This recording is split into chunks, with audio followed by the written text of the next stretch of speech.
Assalamualaikum warahmatullahi wabarakatuh. Halo Sobat Cap Kampung, kembali lagi di channel Cap Kampung 86, channelnya anak kampung. Apa kabar teman-teman semua? Semoga sehat selalu dan berbahagia selalu ya. Dalam episode video kali ini anak kampung tuh bakal ngebahas tentang tanaman bambu air. Jadi bagaimana caranya membuat tanaman bambu air ini tumbuh subur atau treatmentnya itu apa aja. Nah, jadi teman-teman, sebelum kita lanjut pada pembahasannya, seperti biasa ya, anak kampung ingatkan buat teman-teman yang belum subscribe, silahkan klik tombol subscribe-nya dulu, karena subscribe itu gratis. Dan dengan teman-teman mensubscribe channel ini, artinya teman-teman udah mendukung channel ini agar terus semakin berkembang, dan pastinya anak kampung bakal lebih semangat lagi ngebuat konten yang bermanfaat lainnya guys. Oke, dan buat teman-teman yang udah selalu mendukung channel ini, anak kampung ucapkan terima kasih banyak ya guys ya. Kita langsung aja pada pembahasannya guys. Jadi beberapa waktu lalu banyak banget yang berkomentar ya, menanyakan gimana sih Bang treatmentnya itu biar tanaman bambu air ini bisa subur atau bahkan mungkin ukurannya bisa jumbo. Seperti di sini ini yang teman-teman bisa lihat. Jadi ukuran batangnya ini besar-besar gitu loh ya, nggak kecil-kecil guys ya. Nah, jadi guys, ada beberapa treatment yang harus teman-teman perhatikan ya. Pertama, itu harus rutin dilakukan pembersihan. Nah, kenapa kok langsung pada pokok pembahasan pembersihan guys? Karena proses pembersihan itu sangat berpengaruh guys untuk pertumbuhan tanaman bambu air itu sendiri. Terutama untuk semacam persaingan hidup guys ya, persaingan hidup. Semakin rimbun tak teratur guys, itu nanti yang tumbuh juga nggak karu-karuan, bahkan yang kecil-kecil juga akan ikut tumbuh. Karena gini, pada saat teman-teman memiliki tanaman bambu air, itu yang akan tumbuh bukan hanya bambu air yang kualitas super. Atau ibaratnya kalau manusia itu, walaupun kita sekandung, itu ada yang songong, ada yang cerdas, ada yang kurus, ada yang melebar. Nah, ibaratnya kayak gitu guys. Begitu juga tanaman bambu air ini guys. Nah, bedanya kalau tanaman, kita lebih seneng bambu airnya ini lebih gemoy-gemoy ya, lebih bentet, berisi, lah dan tinggi-tinggi.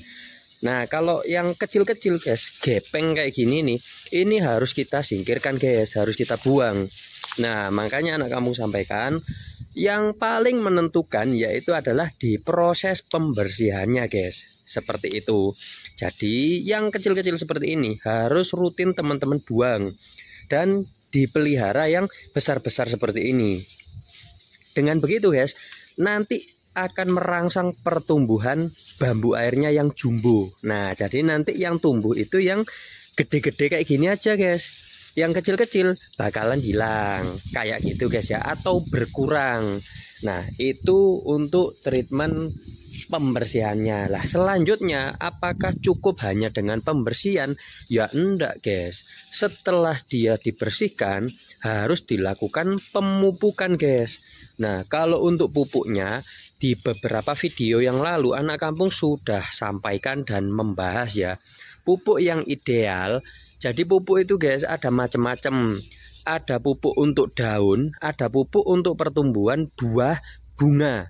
Nah, kalau untuk tanaman bambu air ini guys, kita nggak membutuhkan buahnya, kita nggak membutuhkan bunganya. Yang kita butuhkan itu batangnya, dia ini tumbuh subur. Lah, batang pada tanaman bambu air ini guys, itu ibaratnya ya seperti daunnya guys, karena dia udah nggak ada cabang dan lain-lain guys. Kalau anak kampung memahaminya seperti itu. Kalau teman-teman punya pemahaman lain, monggo silahkan tulis di kolom komentar. Nah, jadi pupuk yang cocok untuk bambu air ini apa? Biasanya anak kamu itu menggunakan pupuk set A. Nah, itu nanti teman-teman juga banyak yang tanya. Set A kan banyak, bebas mau set A apa aja. Set A bersubsidi juga nggak apa-apa. Set A tawon juga nggak apa-apa. Ya guys ya. Nah, setelah kita bersihkan, kita beri pupuk. Selanjutnya guys, yang perlu teman-teman perhatikan juga, itu pada saat pembersihan guys atau perawatan, sarannya anak kampung, jangan pernah melakukan pemotongan bambu air. Nah, itu ada sebuah kesalahan guys. Karena kalau misalkan teman-teman lakukan pemotongan, nanti bagian ujungnya atau di pangkal yang bekasnya dipotong, itu bakal tumbuh cabang daun baru atau batang baru yang ukurannya itu lebih kecil. Nah, jadi walaupun nanti bagian ujung itu kelihatan rimbun, tapi bagian bawahnya itu guys, itu jadi semerawut. Kenapa? Karena batangnya kecil-kecil seperti ini guys. Nah, ditambah lagi bekas potongan yang seperti ini itu bakal kering-kering guys. Nah, kering kayak gini. Nah, alhasil itu kelihatannya jadi kurang rapi.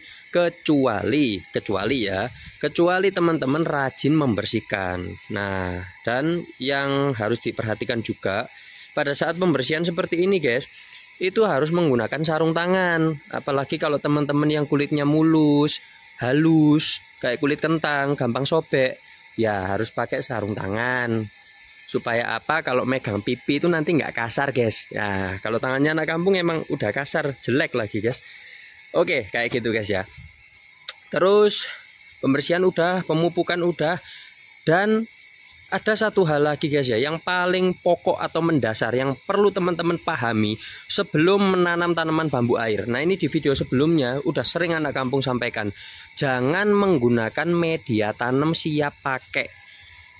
Karena apa? Namanya bambu air, habitatnya dia di air guys. Dia nggak butuh pupuk kandang, nggak butuh sekam. Dia itu hidupnya itu di lumpur guys ya. Habitatnya itu di lumpur. Jadi kalau teman-teman mau nanam bambu air, ya jangan beli media tanam yang siap pakai guys. Cukup pakai lumpur sawah, entah ngambil di got, pinggir sungai, sawah tetangga, bebas mau ngambil di mana saja. Oke? Jangan pakai media yang sudah jadi guys. Nah, karena banyak kesalahan guys, kadang menggunakan media jadi dengan harapan dikira nutrisinya tinggi, alhasil malah zong. Bambu airnya kalian tuh bakal tambah jelek, bukan malah bagus. Anak kampung di beberapa proyeknya anak kampung di mana-mana ya, kalau nanam bambu air itu mesti selalu pakai lumpur. Ya, ngambil di sawah, pinggir sungai kayak gitu guys. Nah, kalau sudah guys ya, jadi media tanamnya udah bener, perawatannya udah bener, pemberian pupuknya udah bener, terus yang terakhir guys, yang perlu teman-teman perhatikan juga, namanya ini kan bambu air. Nah, yang namanya bambu air artinya dia itu butuh selalu tergenang air guys, seperti itu. Jadi biasanya kalau teman-teman nanam itu bagian bawah potnya seperti ini guys, itu kalau misalkan nggak ada lubangnya itu bagus guys. Nah, jadi kalau misalkan beli pot ada lubangnya di bawah, itu harus teman-teman tutup dulu lubangnya, entah ditutup pakai kayu atau pakai semen, bebas, intinya harus tertutup dan tanaman bambu air itu harus tergenang air guys. Udah seperti itu guys ya. Barangkali gitu dulu informasi yang bisa anak kampung sampaikan buat teman-teman semua. Semoga bermanfaat, dan jangan lupa kalau ada pertanyaan teman-teman bisa langsung tulis di kolom komentar, atau kalau mau fast respon bisa langsung DM di Instagramnya capkampung86 atau adi_mandiri landscape. Oke guys, gitu dulu ya, semoga bermanfaat. Sampai jumpa di next video selanjutnya. Terima kasih, wassalamualaikum.